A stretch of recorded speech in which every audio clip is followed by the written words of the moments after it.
Okay, so we're gonna go through some cleaning of this hearing aid that has the slim tube and dome tip. As you can see, there is some wax on it. So I wanted to show that this little green piece, that is needed. And then we're also just gonna use like a little paper towel. So I'm gonna use the paper towel I'm gonna kind of use it to pinch this dome tip. I'm gonna pull it off when that happens. I'm gonna continue cleaning that little dome tip in a minute, but right now I wanna make sure this slim tube is clean.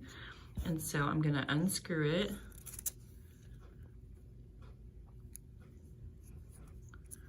Then I'm gonna grab this little cleaning stick and I'm gonna feed it through from the top.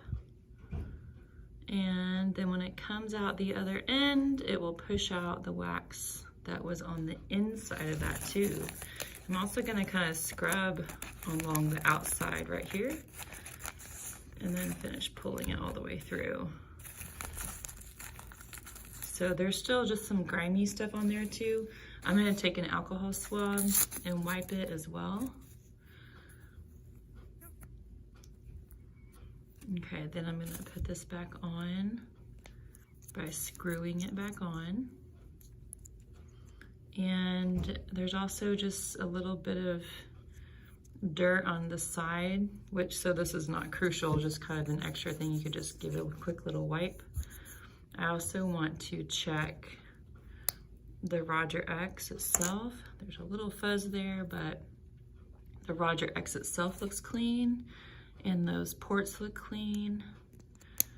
And I also like to check those contacts. Those look great, but I'm gonna go ahead and give them a little rub anyway with the alcohol wipe. Okay, now back to this little tip that's dirty. I'm just gonna kind of use this paper towel to pinch it and squeeze it so that that wax comes off. And it usually does a pretty good job. So next we just have to replace the dome onto the slim tube. Then, of course, you'll put a new battery in and do a listening check.